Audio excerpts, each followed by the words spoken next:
বন্ধুসকল, ৰাখী বন্ধননো কেতিয়া আৰু ৰাখী বন্ধনৰ শুভ সময় কেতিয়াৰ পৰা আৰম্ভ হৈছে আৰু ৰাখী বন্ধনৰ পঞ্জিকা অনুসৰি কি নিয়মনো পালন কৰিব লাগিব ভাই ভনীসকলে, আহকচোন জানো এই ভিডিঅ'টোৰ জৰিয়তে। বন্ধুসকল, ৰাশিফলটো হৈছে এটা উৎসৱ, যিটো উৎসৱ ভাই ভনীসকলৰ অতিকে প্ৰিয়, বিশেষকৈ ভণ্টিসকলৰ কাৰণে, কাৰণ তেওঁলোকে এই উৎসৱৰ জৰিয়তে দাদায়েকৰ পৰা বা ককায়েকৰ পৰা এটা ধুনীয়া উপহাৰ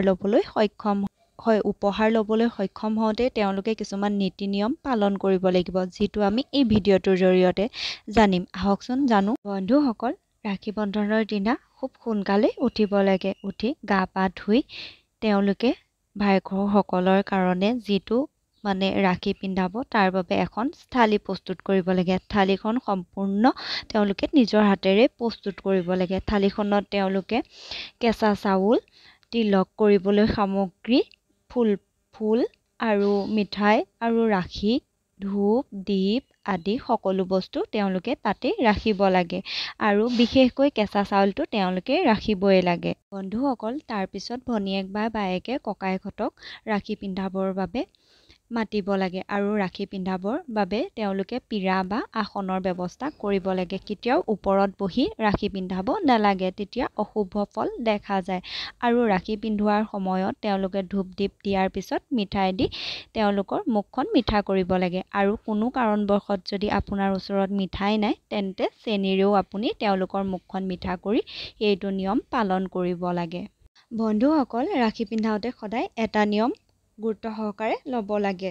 ৰাখি পিন্ধোৱা ব্যক্তিজন অৰ্থাৎ ভায়েক বা ককায়েকজন পূব পিনে আৰু ভনীয়েকজনী সদায় পশ্চিম পিনে থাকি পেলাই ৰাখি বা তিলক কৰিব লাগে।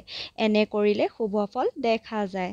বন্ধুসকল, ৰাখি বন্ধনৰ দিনা ককায়েক বা ভায়েকে যিটোৱে গিফ্ট দিয়ে, উপহাৰ দিয়ে, সেইটোতে লৈ ভণ্টিসকল বা বায়েকসকল সন্তুষ্ট থাকিব লাগে।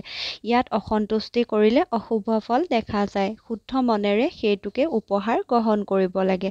আৰু আপুনি যদি ডাঙৰ হয় বা বায়েক হয়, তেতিয়া ভনীয়েকে আশীৰ্বাদ দিব লাগে ভায়েকক, আৰু ভনীয়েক যদি হয় তেতিয়া দাদায়েকে ভনীয়েকক আশীৰ্বাদ দিব লাগে যে দীৰ্ঘায়ু হয় আৰু ভনীয়েকক সদায় যেন তেওঁ ৰক্ষা কৰিব পাৰে, সেয়ে আশীৰ্বাদ দিব লাগে। বন্ধুসকল, ৰাখি বন্ধনৰ শুভ সময় আৰম্ভ হ'ব দুপৰীয়া 1:30 পৰা আৰম্ভ কৰি ৰাতি 9:07 শুভ সময় আৰম্ভ হৈছে।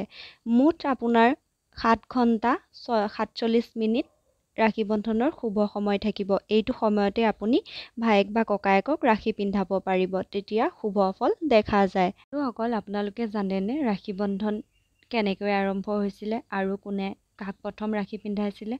আহকচোন জানো। ৰাখি বন্ধন প্ৰথমতে আৰম্ভ হৈছিলে বিষ্ণু আৰু মা পাৰ্বতীৰ জৰিয়তে। যেতিয়া মা পাৰ্বতীয়ে ভোলেনাথক পাবলৈ ধ্যান কৰি আছিলে, তেতিয়াই বিষ্ণু আহি পেলাই মা পাৰ্বতীক ৰাখি পিন্ধোৱাৰ আদেশ দিছিলে। আৰু সেই নিয়ম অনুসৰিয়ে আজি পৰ্যন্ত আমাৰ ভাই ভনীৰ মাজত সম্পৰ্ক এটা মধুৰ আৰু এই ৰাখি বন্ধনটো আজিলৈও চলি আছে, যাৰ জৰিয়তে ভায়েকে সদায় বা ককায়েকে সদায় ভনীয়েক বা বায়েকৰ যেতিয়া বিপদৰ সময় হয়, তেওঁলোককে প্ৰথম উপস্থিতি কামনা কৰে আৰু ইয়াৰ জৰিয়তে সুৰক্ষা প্ৰদান কৰে এই ৰাখি বন্ধনৰ শুভ দিনৰ জৰিয়তে। বন্ধুসকল, আপোনালোকৰ যদি ভায়েক বা ককায়েক নাই, তেতিয়াও আপোনালোকে চিন্তা কৰিবলগীয়া কোনো কাৰণ নাই, আপোনালোকেও ৰাখি পিন্ধাব পাৰিব।